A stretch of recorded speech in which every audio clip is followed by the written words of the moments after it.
one constant feeling reigns over the 130-plus year history of NC State Wolfpack football. Hope. And when there's hope, well, Pack fans can always relate. Pack family, time for a true look at your team. Expert analysis, special guests, and a Carter Finley-sized bag full of X's and O's. Let's get hooked up for Pack Therapy. Here are your hosts, Tim Donnelly and Wolfpack great Mike Lennon. Welcome into another edition of the Pack Therapy Podcast. I'm Tim Donnelly, as always, joined by my co-host, the NC State former quarterback, longtime NFL quarterback, Mike Glennon. Some of you are going to get what you want. I'm going to encourage you all to follow this podcast everywhere podcasts can be found. Please subscribe. Please comment. Please like. The same to our YouTube page where you'll be able to find this video. And here's the reason why. Because we'll actually respond to your interactions. The number one bit of feedback I've gotten, going back to we did offense and defense previews. We did obviously games or podcasts leading up to the first two games of the year, is that we haven't been critical enough. I've had a lot of Pack Therapy fans tell me in like DMs from names that don't have, or accounts that don't have profile pictures, and the names are like, you know, Pack fan 4975754975. That they come to this podcast to vent their frustrations. If you need a place to vent your frustrations, were you as frustrated watching the offense as I was against Notre Dame? It was tough to watch at times. I will say, I do like to play the good cop, so yeah, that's fine. There was some good as well, but I hear the frustrations that this offense through two games is not what they brought Brennan Armstrong to be. It's fair to say, right, because this is what the entire offseason was about. Robert and I and Brendan Armstrong getting back together. It's not riding a bike, at least. It's not like as soon as they got back together, the 2021 Magic where he threw for 4,500 yards in the same conference. So it's like against, you know, legit opponents. It's not like Western Kentucky went and got, you know, Houston Baptist players a couple of years ago or whatever it was. This is they were against legit competition, put together a statistical great season in 2021. You got the band back together this year. I think the good cop, the optimism would have been they're back together. This is great, and at least the passing game and in many cases it builds off the running game. They're not having the production that you'd expect from that group that did it in 2021 at UVA. But to that point, it's not like Brennan Armstrong looks lost out there. I don't think the lack of production is necessarily due to, let's say, his knowledge of the offense. I mean, you can tell he knows the offense really well. The offense is running smoothly. They're just not executing. And to your point, you know, Robert and I had success at Virginia, had success at Syracuse.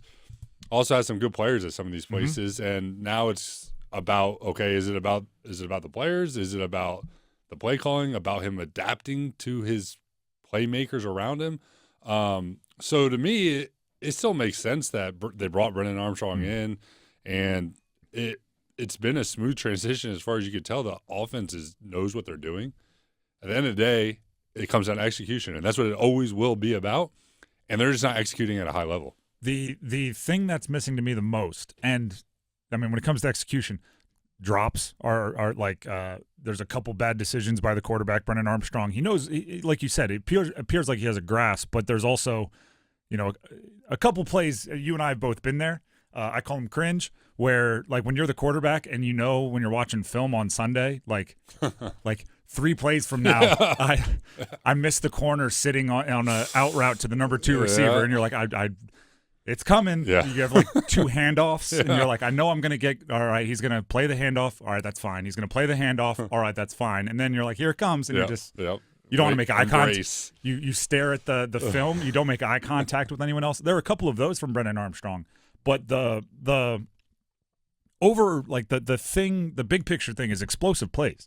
Like I'm still waiting for the play-by-play guy to get to say, you know, going down the sideline, cuts back, he's going to score. Or Lassane behind the defense, Armstrong floats it out there and catch and you know, nobody in front of him. I'm still waiting for the play where, you know, instead of having to go 14 plays with an unsportsmanlike and a hands to the face on Notre Dame to score a touchdown, they can go 3 plays and get 60 of them on one. Yeah, I think there's 2 parts to that. The first one being the quarterback has to give his receivers a chance.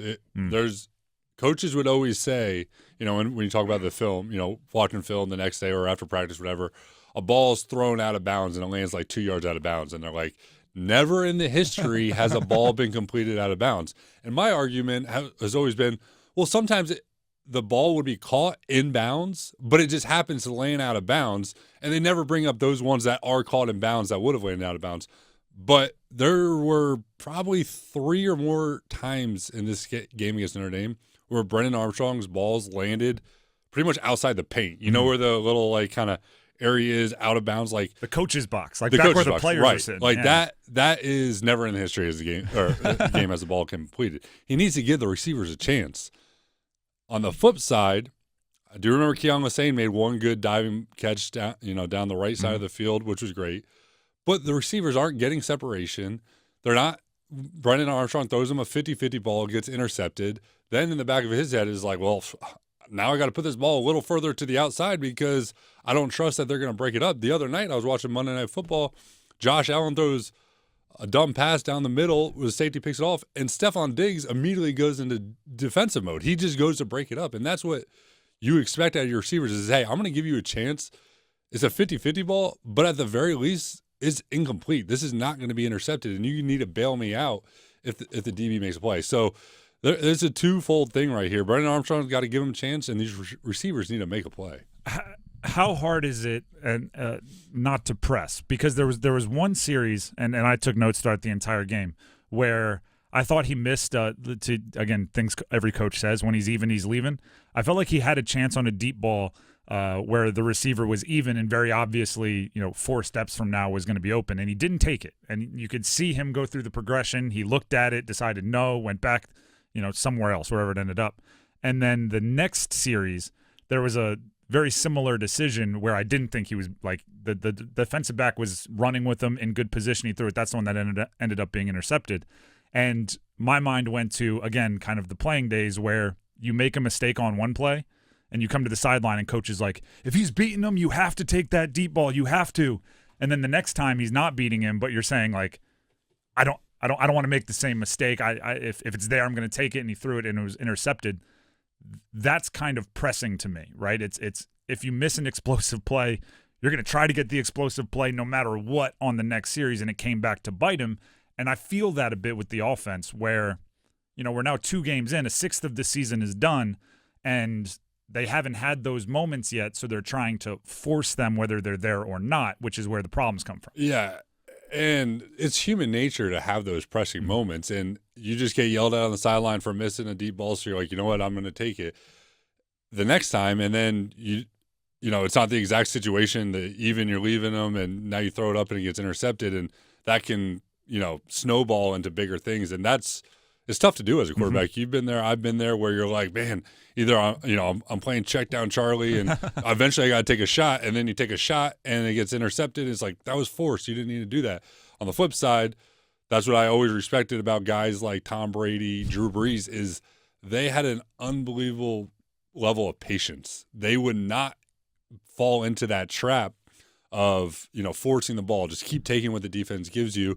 And it's kind of death by 1,000 cuts. And that's what I know they teach up there in New England with Bill Belichick is they don't think quarterbacks are patient enough to just keep taking what the defense gives you. So, yes, it's hard from the quarterback standpoint of, I missed this deep ball. Maybe he's thinking, I'm at a new school playing Notre Dame. These fans are a little rowdier than they are at Virginia. I need to get going. I'm dueling with Sam Hartman, yes, who's looking not great early on. Maybe I can be the star of this show. Like, you don't have those thoughts consciously, right? But and there's vibe. They brought me in here to be this guy. It's a mentally challenging position, and that's why the quarterback position is so unique to the rest of sports. Is that there's so much physically, but there's also the mental side of the X's and O's, and then the mental side of the pressing, the anxiety, whatever it creates, that I don't think is quite as prevalent at other positions. And I don't want to pile on Brennan because it was kind of like just the stars never aligned. And again, I'll look at my notes here. The second series on offense, defense, by the way, we'll get to it later in the podcast, was playing lights out, especially early on. And the second series for the NC State offense, on second down, there was a bubble, which, again, coaches would call it like a long handoff, just complete it, and he threw it into the dirt. It was I don't know if his feet got whatever it was, it didn't work. And then the next ball, so that's on the quarterback, right? That's a completion that should be there, and he didn't get it.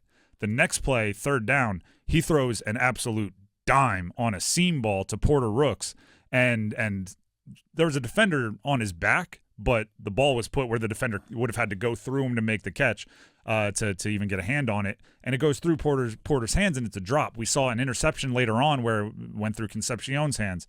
It felt like the plays where the receivers were ready to make a play, Brennan was having a hard time getting it to him. But then when he made good throws. The receivers were, there were a lot of drops in that one, and there's been a lot of drops through the first two, which just kind of adds into the whole frustrating element of why can't they line up? Yep. And that's honestly what I saw last year at Virginia was Brennan would throw a good ball, the receiver would drop it, receiver would be open, and Brennan would miss him. And, I hope we're not going down that path. And I do want to clarify, I left that stadium the other day not feeling twice, by the way. Yeah, twice. Left and then came back and then left again. It was like, yeah, man, Brennan's got to get going. And then I watched the film, and it's, classic, never as good as you think, never as bad as you think. I actually felt like he played better than I thought. Talk about an explosive play. He throws an absolute seed up the seam to Porter Rooks that gets dropped and intercepted. Then he throws that 50-50 ball that, to me, should be an incompletion. He throws – the third pick was bad. That's on Brennan Armstrong. He's a 6-year senior. That can't happen. But he was distributing the ball well. He had a couple balls, like you said, that bubble that was in the dirt, a couple inaccurate balls. We can't expect him to be perfect. Does he have to play better? Yes. Do the guys around him have to play better? Definitely. Did you have any long weather delays in college that were meaningful? I didn't have any in college. I had some of the pros, so it drove me crazy. Tampa, Florida, the lightning capital of the world, especially in the summer months. In September, it always felt like they scheduled the 4 o'clock game rather than the 1 o'clock game. And I feel like every year we would end up in the locker room for a rain delay. My parents live in Florida. There's a 45-minute weather or a thunderstorm every afternoon. Yeah, this is ridiculous. I need to schedule every game in September at 1 o'clock because this happens every year. So I've been a part of too many of them. I was part of one when I was in Chicago. We played in Green Bay on Thursday night. There was a weather delay. We sat in the locker room for an hour. It's tough. You're just sitting around waiting, and it feels like you get back out there. It almost feels like, it's a new game. It's a very weird feeling. You're used to 2 sentences from the offensive coordinator at halftime. We're gonna keep running the whatever strike, and we're gonna get back to some of that play action stuff. All right, you get like a tap on the shoulder, and they run out. Then suddenly you have a half hour of him sitting there there's giving too much time giving because class. They're starting I don't want to just sit here and do nothing, so I gotta think of something to say, and there's just the constant anxiety and anticipation of this is just I feel wrong not doing something during this time because technically this is part of the game. And I remember we had a really long one in college. It was at William and Mary actually, and the red shirt guys started doing homework. It was 2.5, 3 hours, and we're sitting there eating Chex Mix and orange slices, and it's they knew they weren't going to play, and they had their books with them, and they started it was the weirdest feeling I've ever had in a football game. And that was, we were already ahead by a bunch, so going out really felt like just a formality. Looking at the state defense, I actually think it's a huge disadvantage to be starting on a defensive play when you come out of a break like that. I feel like defense is much more just a ferocious mindset, right? You're just you have to be a caged animal ready to pounce. Giving up an 80-yard touchdown run, I don't think there's ever a wild excuse, but I do think it's easier for the offense to come out and execute right away when the defense is still groggy and getting back from their nap during the break. So I look at the defense and I think they were playing really well before the delay. I think that's an unfortunate bit of luck. No full excuse, but I kind of get it. And then they just tired out because that's a long day. But I think the State defense is actually, you gave up 40 whatever points. That's not great, but I left impressed by them when I walked out of the stadium for the final time. I did too. And going back to the start of the game, how we talked last week about do they have a certain game plan against Sam Hartman? We talked more scheme than. But then I started thinking, well, on third down, maybe they saw in the past like he didn't handle the blitz real well, or maybe if they disguise a lot or whatever. And it felt like Tony Gibson had, he had his hand on what Sam Hartman's weaknesses was, and they were in attack mode. And I thought they looked fast. They were penetrating. They were just getting after him, and you just felt that swarm effect. And then the break happened, first play, and they returned it. And overall, I am still impressed with this defense. Mm-hmm. There are some things they have to clean up. Main thing being those explosive plays. The two plays that killed me were John Gruden's favorite, Spider 2 Y banana. I mean, having a fullback out in the flat go for 50-plus yards and a touchdown, that just cannot happen. Then they gave up the same exact play later for, now it was only like a 10-yard touchdown, but a touchdown. I will say the right before halftime, which was another key part, is NC State got back in it. Now it's 10-7, I believe. And then Aiden White pushes the running back out of bounds. In the NFL, once you're pushed out of bounds, you're done. Like, you cannot you be the first person to touch the ball. And that's what it looked like Aiden White thought. It's 100% what Aiden White thought. And this is one I wanted to bring up also, because, well, first of all, that's an awareness thing. Like, there's a difference between like Aiden White getting beat if somebody ran by him, and Aiden White thinking, oh, he stepped out, I don't have to guard him anymore, I'm going to run up and double this guy who's closer to the ball, which in another world is just a really heady play. That's like a high football IQ play, and then it bites him in the rear end pretty aggressively. But I said this on the afternoon show. I had like a really poetic, nicely worded tweet for halftime. I was typing it up. They had just scored to make it 10-7, and literally as that drive was going down, they completed 2 balls, penalty on Notre Dame, completed another ball, penalty on Notre Dame. There was a hands to the face, there was a defensive holding, there was an unsportsmanlike, and as they were going, the clouds parted and the sunshine, rays of sun were shining down. I was like, the offense wakes up, the sun is coming out. It was all great, and I had it all typed up. All I had to do was wait for the 000s at halftime to hit send, and then that play happens and Notre Dame scores, and it felt like a lot of the momentum, a lot of the air in the stadium was kind of sucked out going into another break, which is one of those. It's football. You have to deal with sudden change and all that, but if the defense could have come up with a stop there, I think it might be a whole different game. I agree. But I will say NC State did call back, and then when they got it to 24-17, it goes from when 17-10, 24-10, and it's like, this is starting to get away. And then NC State responded 24-17, and they had those then the defense forces another fumble, and they're deep inside in Notre Dame territory. Correct, and then it's a missed field goal. Actually, I want to before the missed field goal. This is my and again, this is supposed to be defense, but this is my gripe with the offensive play calling. This is the Anai Armstrong part where I was going like, man, they really haven't caught a rhythm yet. So the defense plays great early on. A little bit of bad luck with the delay. Aiden White with a fluky awareness thing. They're down whatever they're down. It ends up being 24-17. The defense steps up again. They get the fumble recovery. It's deep in Notre Dame territory. The next 2 plays frustrated the heck out of me. They threw a jump ball, 50-50 ball down the right sideline in the end zone, and didn't work. Whatever, that's fine. You gave your guy a chance. They put a different receiver out there and did the exact same thing. They ran the same go route, the same 50-50 ball, the same result. And I literally looked to the person that I was sitting next to, and I was like, they're going to put a different receiver out there and throw another jump ball. Like, the fade on the goal line is a controversial, it doesn't actually work as often as you think it does, but it's low risk. I want some creativity there. Like, that's a chance. If you score, the however many thousand people came back after the delay, the entire place explodes if you score there. To me, that's where you call, you're best 23-yard play or whatever it is, right? You go to the Denny's menu call sheet in front of you, and you look for one that's highlighted with a star next to it, and you call your best play, and they call the jump ball to the right, followed up by a different receiver jump ball to the right. And I see the read, right? You're one-on-one, and it's not a bad decision by Armstrong. It was kind of your guy or no guy, but I just wanted something more there from the offense. Yeah, I'm with you. And there was a false start in between that first, second down.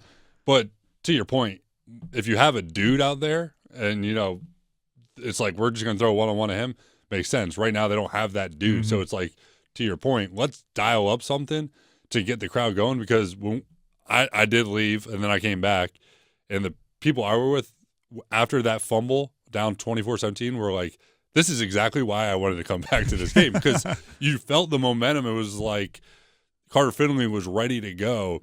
And to throw 2 jump balls after they've had no success on throwing the deep ball yet this year, maybe, you find a way to throw a skinny post or something, even the classic Y hide where you block and then he releases out the back end.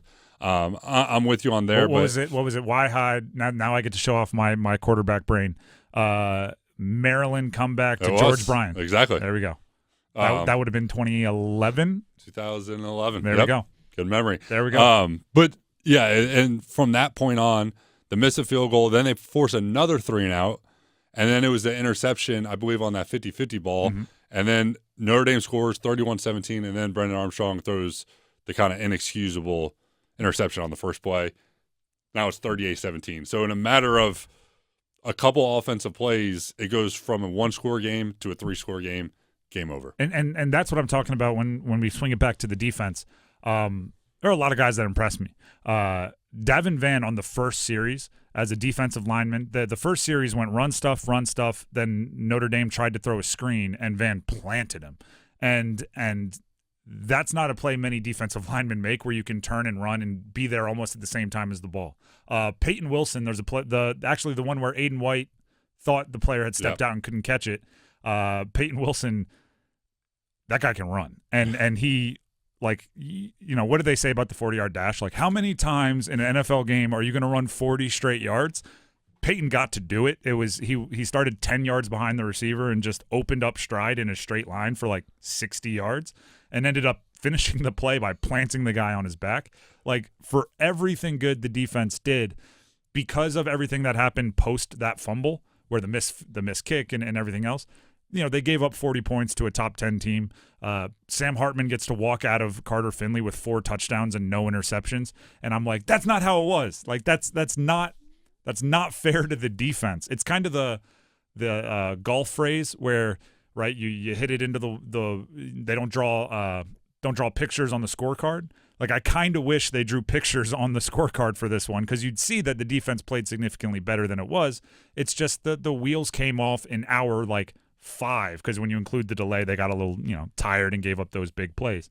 And I mean, maybe this is just me standing on the table for the defense to say, like, don't include them in all of the criticisms, but there's a big part of me that says a few things they can clean up, but don't include them in all of the criticisms. I really like the way the defense played. They need to handle the explosive plays. You can't be going back to UConn and now in Notre Dame. The defense is playing too well to probably the stats and the scoreboard aren't reflective of how well the defense is playing.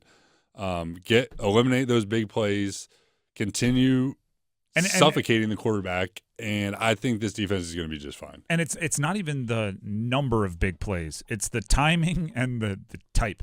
There's explosive play metrics out there. Runs of 20+, receptions of 30+. They're not giving up. I think there's 8 of them, whatever it ends up being. It's just they're backbreakers. Yep. Right there, the 75-yard run against UConn, like, that's a backbreaker if it's a team like Notre Dame, and ended up being a backbreaker for a team like Notre Dame when Estime took off. So I don't. There's 4 things if they fix, I get really excited. And the ACC is wide the heck open, especially for that second best slot. There's 7-8 teams that could be the second best team in the ACC right now, with Florida State kind of, unless something dramatically changes, looking like the top dog. There's 4 things that if they could fix, I would be all in on NC State in that mix. But it's, that's, potential is just potential, right? It's if you could fix 4 things on any team, I'm sure their coaches would be really jacked up. It's just like the rest is playing well. And we haven't even talked about the run game, and I want to do that quickly here. I told this story on the show also. I've been a part of a slumping offense. It's not fun, but we had a week where our coaches actually made like 5-minute highlight films of all of the main contributors, like all the skill positions on offense, and then got us all in a room and we watched it. And it was just literally to remind us, like, you're good at this, right? You can have success. And at the beginning, it was like, oh yeah, that was a good play. By the end, we're like, oh, you did it to him, like getting back to fun. I don't even know if you could do that because you'd be like, all right, here's Jordan Houston's highlights, 6-yard run, you ran out of bounds. Oh, look at this, you got a hard 4 on 2nd and 6. Like, what is the running game and the offensive line specifically? And I don't know if it's limiting that. Right now they have a stable of backs. Do you try to get one guy a rhythm? Like what is that move? To me, the running back position is not the issue. I watched the game and I'm not seeing much where to run. I mean, the holes have to be bigger. There may be a few times where the running backs can hit it a little harder. And honestly, I think with the way the pass game is looking, defenses are just going to load the box and say, beat us passing. Right now, you're not showing that you can beat us passing. So we're going to put, we're going to load the box. We're going to make you throw it, and we're going to have an extra hat in there to take away the run. So I think the run game is honestly more reflective of the pass game, and that which is recklessly 2023. Right, if you go back to like 1997, you have to run to open up the pass. You have to establish the run to open up the pass. Now it's if you can't make them respect or fear a little bit your passing game, the running game is just going to be really hard to get going. And especially when we talk about the big explosive plays, if you don't have that deep threat, okay, we're not going to play cover 2. We're going to just let our guys go one-on-one and see if you can beat us. And to this point, they haven't shown to beat them. So I think we will see hopefully this week against VMI where you're no disrespect to VMI. We do usually spend more time previewing the next opponent. But, I mean, this is the definition of a get-back game, right? This is – like if I don't see more smiles on the sideline for NC State, something's going pretty wrong because, like, it's a confidence game. It's a stats game. It's you might leave your starters in another drive, right? Like normally it's like, get a 24-point lead. Let's get the backups in. I might let the starters go get a 35-point lead because they need to see the ball go in the end zone a few times. I'm with you. And one thing that I am really curious about is if we see MJ Morris or not. And that's not to create a quarterback controversy. This is about preserving his red shirt, and it could be looked at one of two ways. If he plays, does that mean, we want to see how MJ looks, or does that mean this is one of the games we're just using because we don't plan on using him in the future? It could be looked at one of two ways, but I am curious to see if he's out there. To just my 2 cents, I don't think you play him because I think there's a chance you need him for – it's 4 games is what you get to preserve the red shirt. Like if you make it 7-8 games with Brennan Armstrong and then he goes down, you can play MJ Morris and get him for another year. Right. I'm with you. He got valuable reps last year against real ACC opponents. Putting him in the third or fourth quarter against VMI isn't worth the reps are not worth the potential him losing another year of eligibility or with a long season. Or even if you prioritize keeping his eligibility, not having him, say Brennan Armstrong goes into concussion protocol for half a game against an ACC opponent that you desperately want to beat. You don't want to be like, we already used up all 4 games for MJ against VMI and whoever we played before. Like, I just think he's, like you said, he's gotten his reps. So, and I don't think there's, like you said, I don't think that there's the controversy there yet. But, down the road, maybe we'll have that conversation, but you wouldn't expect it after this week. You'd expect Brennan to play a little bit better. So that's going to wrap it up for Pack Therapy here leading into VMI week. Again, follow us everywhere. Subscribe to us everywhere you listen to the podcast. Tell your friends. We would appreciate it. And after the VMI game, we'll be back with another episode. See ya.